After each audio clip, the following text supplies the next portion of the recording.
이야기 손님은 폭넓은 지위와 섬세한 음악을 바탕으로 관객들과 만나는 아티스트 김인재 동문입니다.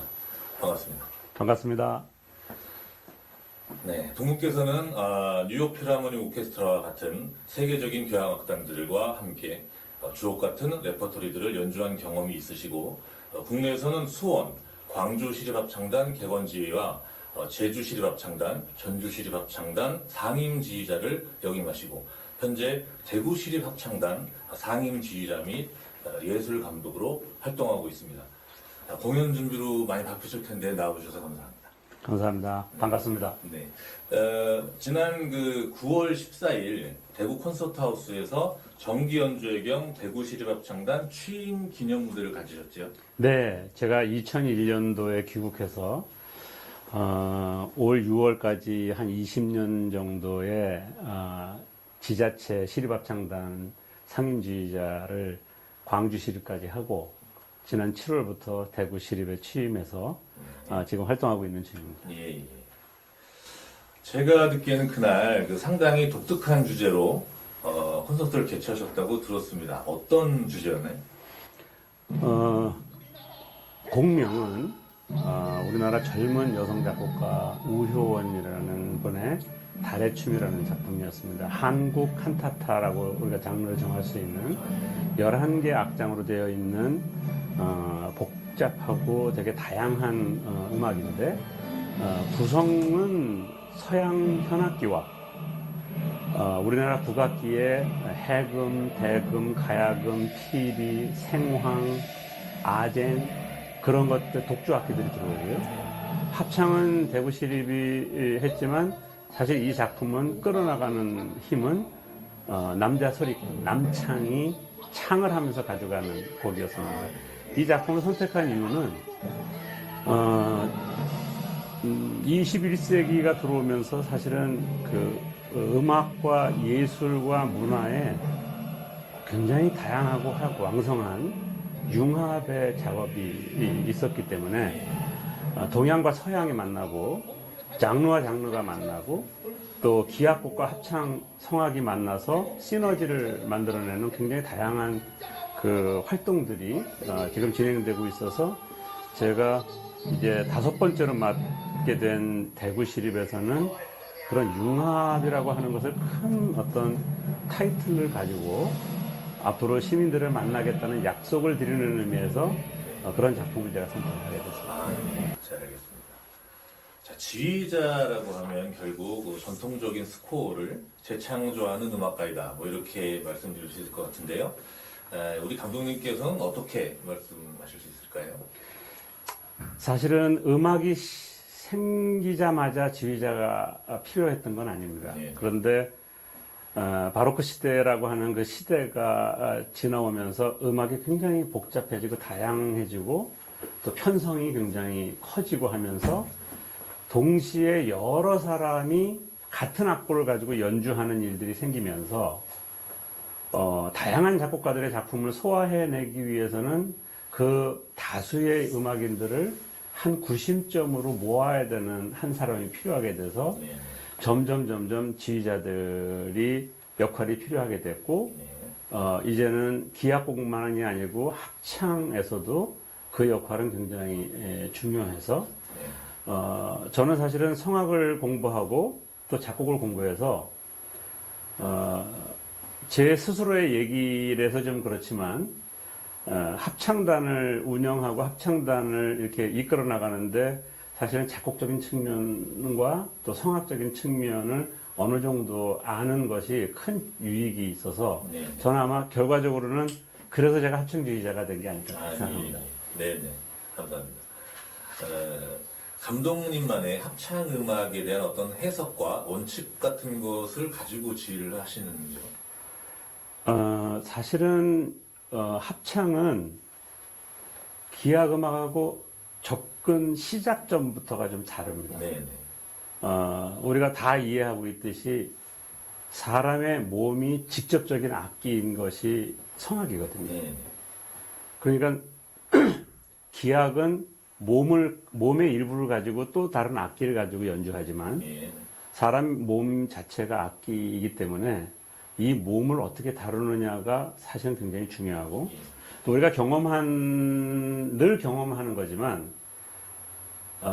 사람의 성대 근육과 또 귀 근육은 감성에 굉장히 많이 좌우합니다. 아, 예. 그러니까 혹시 경험해 보신지 모르겠는데 어떤 순간에 당황하면 바로 앞에 있는 사람의 말도 안 들리고 예. 다치잖아요. 네네, 맞습니다.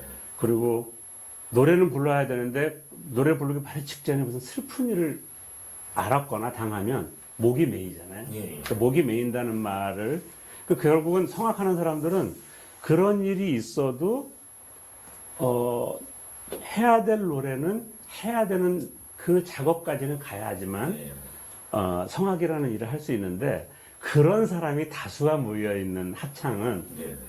어떻겠습니까? 아, 예. 예, 그런 의미에서 합창주의자로서 저는 음악적인 접근만이 아니고 제 지휘에 소리를 내는 단원들이 저하고 어떤 감성을 서로 공유하고 나누느냐에 따라서 제가 하고자 하는 음악에 도달하는 수치가 많이 좌우한다고 봐서 아, 예. 저는 단원들하고의 어떤 관계를 굉장히 중요하게 여깁니다. 제 음악적인 성취를 위해서 네. 감성의 공유, 그런 것도 굉장히 중요하게 여기고 동시에 제가 해결해 나가려고 노력을 하고 있습니다. 아, 예, 네, 감사합니다. 예, 너무 좋은 말씀 감사합니다. 그 합창 단원들이 성악적 기량이 뭐 좋은 소리를 만들어 가기는 하겠지만 이 좋은 앙상블을 만들기 위해서 또 다른 요소들이 이제 가미가 될 때 좋은 결과물이 나올 수 있을 것 같은데 어떻게 생각하시는지 또 감독님이 생각하시는 좋은 합창이다 라고 하면 어떤 것들이 있는지 알려주시죠. 저는 이게 직접적인 답이 될지는 모르겠습니다. 제가 예외는 있겠지만 기본적으로 제가 가져가는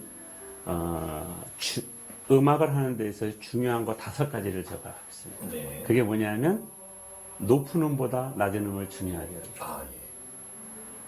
강한 소리보다 약한 소리를 중요하게 해요. 정박보다 사이박에 있는 소리를 중요하게 해요. 긴 음보다 짧은 음을 중요하게 해요. 음만큼 쉼표를 중요하게 하죠. 이 5가지를 저는 기본적으로 중요하게 여기고 갑니다. 네. 왜냐하면 그것을 중요하게 여기지 않으면 소리 잘 나는 음역과 소리가 잘 안 나는 음역의 다이내믹이 막 차이가 나는데 그 다이내믹이 차이가 날 만한 이유가 가사에 없으면 음악은 아주 이상해지죠. 그리고 좋은 합창을 하기 위해서는 발음하는 그 메커니즘이 통일이 되면 될수록 좋습니다. 혹시 이런 거 생각해 보셨나요? 우리나라에 자음이 있고 모음이 있잖아요. 네네. 입 모양을 모음으로 고정하고 예. 낼 수 있는 자음이 어떤 것이 있는지 아마 저를 만나시기 전에는 생각을 안 해보셨을 것 아, 같은데. 예. 맞습니다. 근데 만약에 아라는 입을 하고 낼 수 있는 자음이 뭔가를 생각해 보면 제가 질문을 드리지 않고 제가 그냥 할게요. 기억은 납니다. 네네. 가 이게 돼요. 네네. 맞습니다. 나는 안 돼요. 왜냐하면 혀가 입천장에 붙었다가 떨어지면서 나야 되니까 이렇게 돼야 돼요. 그러니까 가가 되면 카가 되고 이응도 돼요. 그냥 아니까 아가 되면 하가 돼요. 네네. 이 4가지는 모음을 고정하고 숨 쉴 때 소리를 내기 위해서 가 하면 돼요. 네네. 근데 이거를 발음을 성의 있게 낸다고 가 이러잖아요. 그럼 앙상블은 안 되고 노래가 이상해져요. 아, 예. 그러니까 발음을 어떻게 하느냐를 다 공유를 어떤 것을 하느냐에 따라서 앙상블의 시작이 깨끗하냐 아니면 이렇게 흔들리느냐 이런 것이 생기고 그 다음에 저는 요즘에 합창 발성을 하면서 아주 재밌게 새롭게 이렇게 느껴지는 게 뭐냐면 우리나라 발음은 받침이 있잖아요. 네. 이 받침이 크게 2가지입니다. 붙이면 받침 앞에 있는 모음이 멈추는 거하고 네네. 붙이면 음이 남아야 되는 거. 네네. 우리가 보통 축구 하잖아요. 축구. 치읓에 우가 있는데도 불구하고 그 모음을 울리지 않고 그냥 네네. 축구. 구만 해도 그냥 축구가 느껴지잖아요. 네. 근데 이게 의미 있다. 그럼 축구 해야 돼요. 아, 예. 그럴 때 이거를 어떻게 처리하면 축구라는 단어가 이해가 되면서 의미도 전달될 것인가. 뭐 이런 것들도 생각해야 되고. 예. 그러니까 모음에 대해서는 또 뭐 의모음은 제가 개인적으로 생각할 때 의모음은 높은 모음입니다.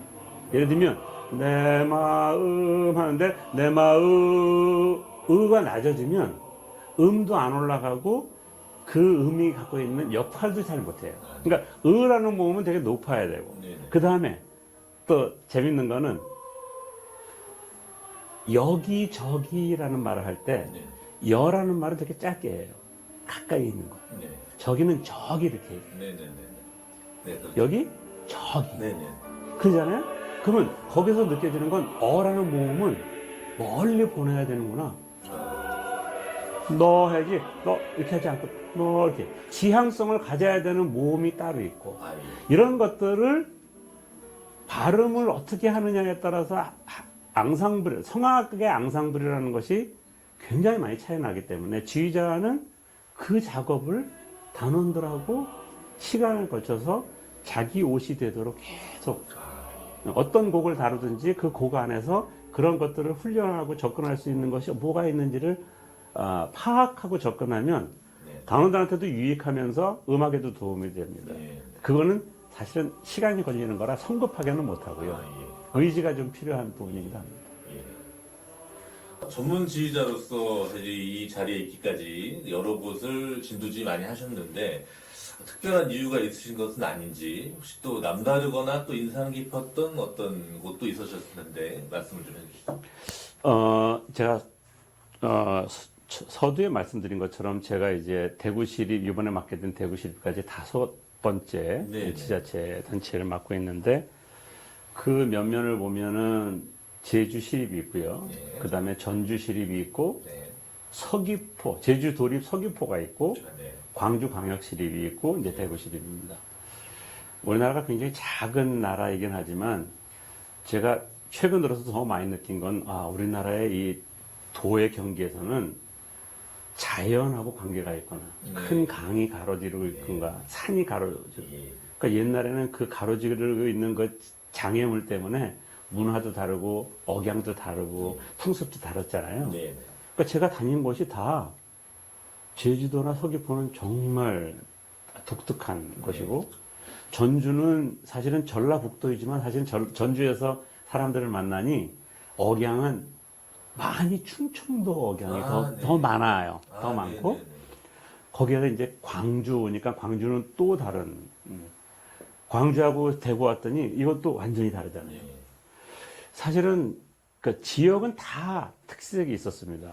그리고 그 지역마다 저를 이제 지휘자로 받아준 거에 대한 감사함이 있는데 사실은 제가 찾아다녔다라기보다는 지금 우리나라는 전 세계적으로 유래를 찾아보기가 어려울 정도로 지자체마다 합창단 전원이 풀타임으로 봉급을 받으면서 활동하는 합창단이 전 세계에 없습니다.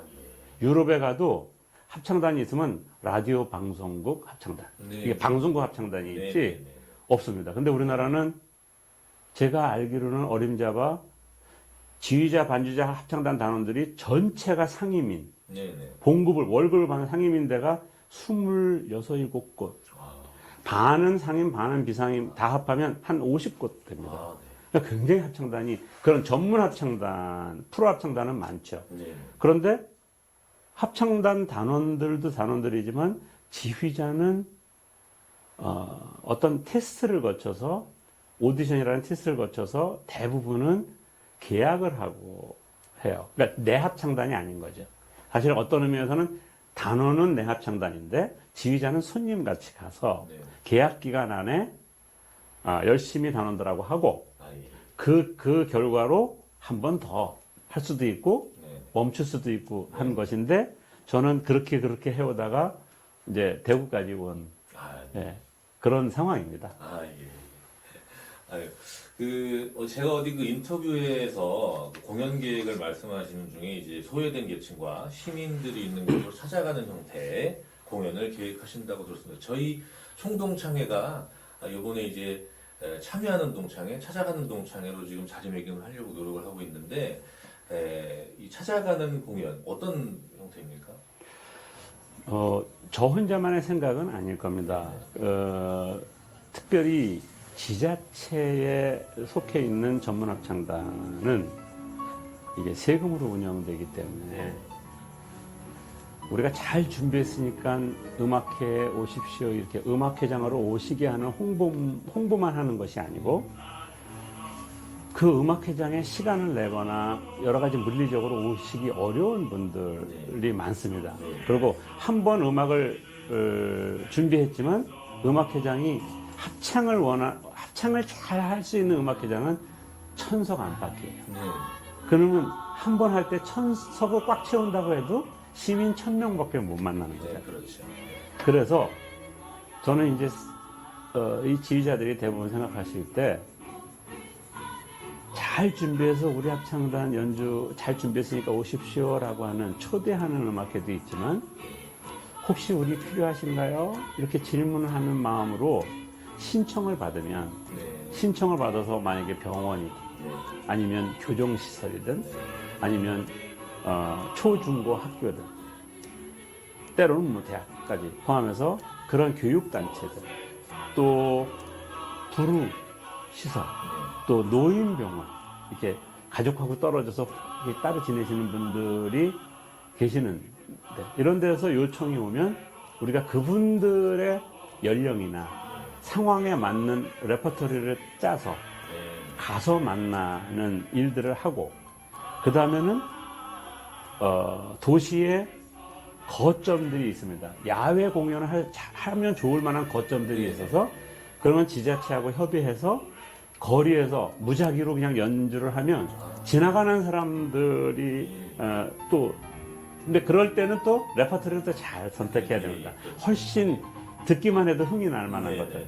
그래서 저희가 찾아가는 음악하고 찾아오시게 하는 음악 그 다음에 공연장에서 연주를 하더라도 저는 그렇게 생각합니다.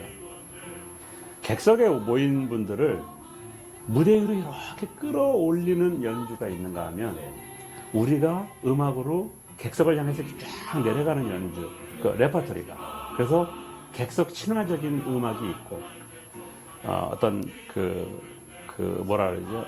계몽적인, 음악적인 어떤 것들을 조금 더 살려드리는 계몽적인 레퍼토리가 있어서 공연장 안에서도 서로 오르락내리락 하는 그 어떤 기운이 느껴지는 그런 것들과 찾아가는 음악회 이런 것들을 열심히 해야 되는 것이 지자체 합창단이고 그렇게 잘 준비가 돼 있고 어느 합창단이나 다 준비가 돼 있습니다. 그래서 아마 이 화면을 보시는 어떤 분들이 그 지자체에 어떤 지자체든지 찾아보시고 요청을 하시면 그 소속한 지자체 합창단이 적극적으로 가셔서 지하철역에서든 뭐 백화점 뭐 한쪽 구석에서든 아마 열심히 해드릴 겁니다. 예. 감사합니다. 이 합창 문화의 전도사, 그리고 그렇게 저희가 말씀드릴 수 있겠네요. 자, 저희 동문 중에서도 합창 지휘를 하고 싶어하는 동무들이 참 많을 겁니다. 근데 어떤 단계를 밟아야 하는지하고 또 좋은 지휘자가 되기 위해서 갖춰야 될 어떤 요소들에 대해서 한번 말씀해 주시죠. 그걸 제가 알았으면 제가 좋은 지휘자가 됐었을 텐데 예. 제가 아직 잘 모르고요. 아이고. 단지 좋은 지휘자가 되기 전에 어쨌든 좋은 사람과 지휘자 이 두 가지를 하셔야 되거든요. 그런데 지휘자는 가장 중요한 것은 귀입니다. 듣는 것. 네네. 아주 쉽게 말하면 베토벤 9 심포니가 진행되고 있는데 연주가 진행되고 있는데 보통 사람들은 어디에 틀림이 있는지 모르잖아요. 네네, 그렇죠. 근데 애국가를 누가 틀리면 금방 알죠. 그럼요. 예. 그렇게 음악을 알아야 돼요. 지휘자는 자기가 하는 음악을 네네. 미리 알아야 네네, 나의 살던 고향을 누가 틀린다 그러면 금방 알듯이 네네. 어떤 음악을 하든지 지휘하는 사람은 자기가 지휘할 곡을 알아야 돼요. 네. 그리고 그거를 틀리는지 맞는지를 가려내는 귀만이 아니고 네. 내가 무엇을 원하는지를 귀가 알고 있어. 아, 예. 그러니까 귀가 모든 거를 듣고 난 저 소리가 좋아. 음이 틀렸어가 아니고 네. 나 저 발음이 좋아. 저 발음은 좀 고쳐야 되겠어? 그럼 어떻게 고쳐야 되겠어? 그러니까 보통 지휘자가 이렇게 이런 말씀드리면 어떻게 될지 모르겠는데 지적질을 하는 데서 끝나는 지휘자면 안 돼요. 아, 예. 대안이 있어야 아, 됩니다. 예. 그래서 어떤 것이 무슨 문제가 생겼으면 이게 호흡의 문제인지 발음의 문제인지 아니면 감정의 문제인지 아니면 노력의 문제인지를 파악을 하고 그것을 어떻게 도와줄 수 있을지 대안을 가지고 있는 지휘자가 굉장히 중요한데 네. 그것은 기능적인 거잖아요. 네. 기능적인 건데 인간적인 면으로 보면 내가 도대체 어떤 사람까지 포용하고 사는지도 되게 생뚱맞은 말 같지만 왜냐하면 합창지휘자는 다수 앞에 서야 돼요. 예, 예. 그러니까 내가 평상시에 어느 정도의 사람까지 내가 품고 살 수 있는지를 이렇게 의심해 보면서 예. 예. 왜냐하면 그게 곧 자기 인간적인 그릇일 수 있잖아요. 네, 네. 저도 자신이 있는 건 아니지만 그런 부분이 솔로 한 사람을 놓고 이야기하는 것이 아니기 때문에 그런 면에서는 인간적인 준비도 굉장히 잘 해야 된다. 네. 또 욕심을 내자면 사실은 피아노를 잘 치는 것이 좋고요. 아, 예. 피아노를 잘 치는 분들이 귀가 전 대부분 좋다고 보고 유명한 지휘자들이 다 피아노를 잘 칩니다. 네, 네. 요즘 지휘하시는 다니엘 바렌보임이라고 하는 예, 예. 그 지휘자는 굉장히 유명한 피아니스트 예, 있잖아요. 예, 예. 뭐 아시케나치라든가 예. 좀 유럽에서 지금 활동하는 치머만이라는 네. 분이 전부 다 기가 막힌 피아니스트인데 네. 지휘자. 그런가 하면 뭐 미국의 번스타인 같은 분도 마찬가지고 그래서 피아노의 기본이 되어 있을수록 자기 역할을 더 잘할 수 있다. 네. 그 지휘의 역할을. 네. 그러니까 인간적인 면, 기능적인 면, 그런 것들이 지휘자가 되려고 할 때 계획을 잘 세워서 네. 갈 수 있으면 좋겠다. 아, 예. 아주 좋은 어드바이스 감사합니다. 혹시 그 서울고 동문들하고도 맥을 같이 하는 모임이나 연대에서 사실 뭐 공유하시는 뭐 그런 것도 있으실까요? 일단 최근에는 네. 우리 동문 후배 중에서 아주 세계적인 바리톤 네. 염경묵이라고 아, 하는 바리톤 후배하고 까르메나 브라나라고 하는 네. 대곡을 예. 함께 한 적이 있고요. 네. 이제 11월 말에 11월 23일 날 예. 대구에서 까르메나 브라나를 할 때도 그 후배가 바리톤으로 옵니다. 네. 굉장히 잘하는 예. 후배이고 또 함께 여태까지 한 무대에 있지는 않았지만 같은 길을 가는 후배들이 많다는 거 알고 있고요. 네. 또 우리 동기들 중에는 테너를 전공한 고권영이라고 하는 네. 동문도 있고 또 우리 하나 선배 중에는 김동훈이라고 하는 아주 너무 멋있는 우리 바리톤 형님도 계시고 네. 또 저건 아주 어렸을 때부터 친구였던 얼마 전에 우리 깨부책에 나왔던 우리 최준호 그 친구는 사실은 예술이라고 하는 틀에 같이 있는 거죠. 연극을 한 친구이기 때문에 또 광고 음악 한 친구도 있고 또 대중음악의 어떤 그 필드에서 굉장히 큰 족적을 남겼던 또 친구도 있고 종진이라고 하는 친구도 있고 예, 여기저기에서 활동하는 동문들이 참 많아서 저도 거기에 살짝 끼어 있는 느낌입니다. 그래서 외롭지 않고 좋습니다. 네. 영향을 좀 받았다고 말씀을 하실 수도 있겠네요. 그럼요. 네. 예. 자, 이제 그 선배님한테, 감독님한테 서울고는 내 인생에, 서울고는 나에게 있어 무엇이다. 어떻게 말씀하실 수 있을까요? 서울고가 사실은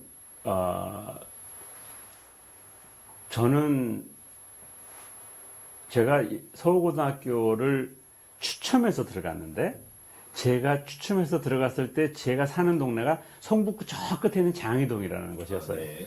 장이동인데 광화문에 있는 학교, 그것도 굉장한 대단한 학교. 네, 네. 그래서 꿈 같은 네. 그런 일이었고 학교를 다니면서는 좀 재밌는 얘기 해도 될까요? 네, 말씀하십시오. 사실은 제가 고3 때 저희 형님이 저보다 3살 위고 네. 그보다 3살 위에 저희 누님이 계신데 네. 누님은 아르바이트를 해가지고 두 남동생을 먹여 살리느라고 굉장히 애를 썼고 굉장히 집이 가난했었거든요. 예. 저희 형님은 그 가난한 집에 어머님을 돕기 위해 홀어머니 밑에서 컸기 때문에 어머님을 돕기 위해서 공부를 열심히 해서 용산고등학교에서 이제 뭐 치의학을 전공, 그러니까 연대 치의학을 했어요. 근데 제가 옆에서 막내를 보면서 나는 도대체 뭘 가지고 효도를 할 수 있을까 하다가 고3 때 그러면 나는 학비가 안 드는 데를 지원해서 가야 되겠다. 네, 네. 그래가지고 특차 육사를 시험을 봤었습니다. 예. 육사를 시험 봤는데 시험 보기 전에 저희 담임 선생님께서 연대성 선생님이셨는데 네. 선생님께서 야, 네 성적은 육사 못 가. 예. 그래서 선생님 그래도 저는 어떻게든지 그 시험은 봐야 됩니다. 네, 네. 그 학비가 없습니다. 네, 네. 그래서 선생님을 설득시켜서 육사를 봤습니다. 네. 떨어졌죠. 네. 그런데 그 다음에는 더 우스운 일이 생겼습니다. 네네. 이제 대학을 정시를 가야 되잖아요. 네, 네. 학비가 제일 싼 학교를 선택했어요. 예. 서울대예요. 예. 그렇죠. 서울대 성악과 원서를 가지고 또 연정 선생님 찾아갔습니다. 예. 근데 그때 당시에도 담임 선생님들은 대학 입시율 그 반에 대학을 누가 어느 학교에 몇 프로 가느냐가 되게 중요하잖아요. 네. 근데 이 녀석이 와가지고 또 서울대 원서를 내라고 네, 네. 굉장히 막 선생님하고 신경이 버리다가 예. 저희 돈이 없어요. 그래가지고 겨우겨우 선생님한테 원서를 받아서 네, 네. 서울대 지원했죠. 네, 네. 떨어졌죠. 아이고. 그래서 제가 그때 깨달은 게 육사나 서울대는 효심만 가지고는 가는 데가 아니구나. 네.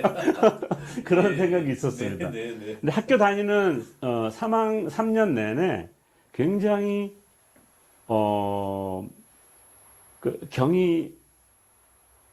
경희제인가요?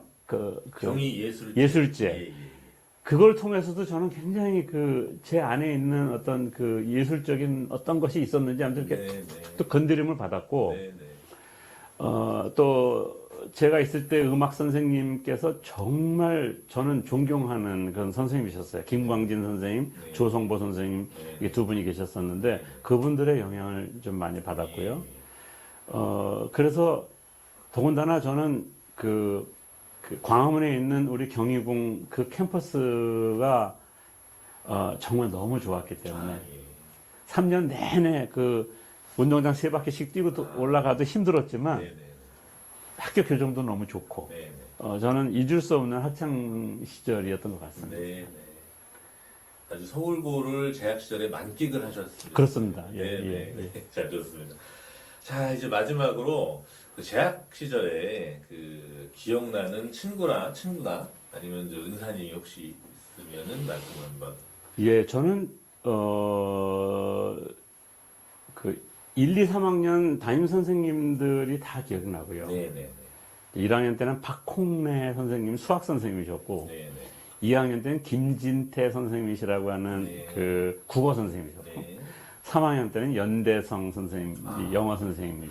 기억을 다 하고 계시네요. 그럼요. 네. 다 특징들이 있으셨고요. 네. 과목이 다 달랐기 때문에 네, 네.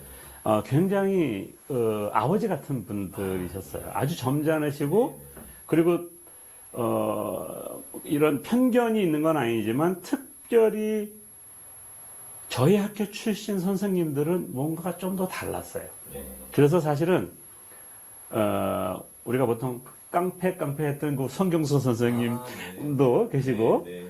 우리 연정 선생님하고 같은 동기시라 친구신데 아, 예. 그 두 분이 그 학생들을 대하고 네, 그 학교를 사랑하고 네, 이게 아이들이 다 잘 되길 바라고 하는 그런 마음이 흠뻑 느껴지는 아, 그런 선생님들이 계셨고요. 그 다음에 1학년 때인가요? 김충원 선생님, 생물 선생님이셨는데, 아, 예. 김충원 선생님, 성함이 틀리면 안 되는데. 근데 그 김충원 선생님 생물 선생님이세요. 네. 근데 이충원 선생님이신가요? 김충원 선생님. 예. 근데 선생님께서 방학 숙제를 뭘 내시냐면, 청계천에 가서 잡지 하나를 사가지고, 네. 그게 뭐냐면, 아메리칸 사이언티스트라고 하는 잡지예요. 네. 이제 과학 잡지예요. 네, 네. 그 잡지를 학생 수마다 다 사게 해가지고 거기에서 몇 페이지 이상 되는 논문을 꺼내서 네. 번역해가지고 오라 그랬어요. 아, 네. 방학 동안. 예.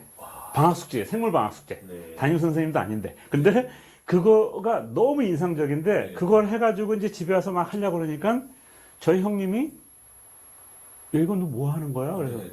아, 우리 학교에 그 김충원 선생님이라는 분이 계신데 이거 하라 그랬더니 막 웃으면서 저희 형님이 용산고등학교 다닐 때 김충원 선생님이 용산고등학교 선생님이셨대요. 아. 본인도 그거 했다고. 아, 네. 아, 그 생물을 전부 원어로 가르치셨어요. 골기체를 골기스바디라고 그러고, 네. 미토콘드리아 마이토콘드리아 네. 그리고 전부 용어를 원어로 말씀하시면서 그 마치 그냥 고등학교를 대학교 생물학과 가르치는 것처럼 그렇게 착각할 정도로 네, 네. 그런 선생님도 기억이 나시고요. 네. 여러분들이 기억이 나요. 네, 네, 네. 아유, 감사합니다. 오늘 개인적으로는 사실 선배님 또 음악 감독님을 만나게 돼서 저는 굉장히 영광이고 아주 좋은 말씀 너무나 잘 들었습니다. 네, 좋은 음악으로 공감하는 소통의 장을 만들어가기 위해 열정과 혼신의 힘을 다하는 아티스트 김인재 동문의 음악과 삶의 깊이 있는 얘기를 들을 수 있었던 좋은 시간이었습니다. 있는 자리에서 늘 아름다운 선율을 들려주시는 지휘자로 또 예술 감독으로 우뚝 서시기를 기원하면서 마치도록 하겠습니다. 감사합니다.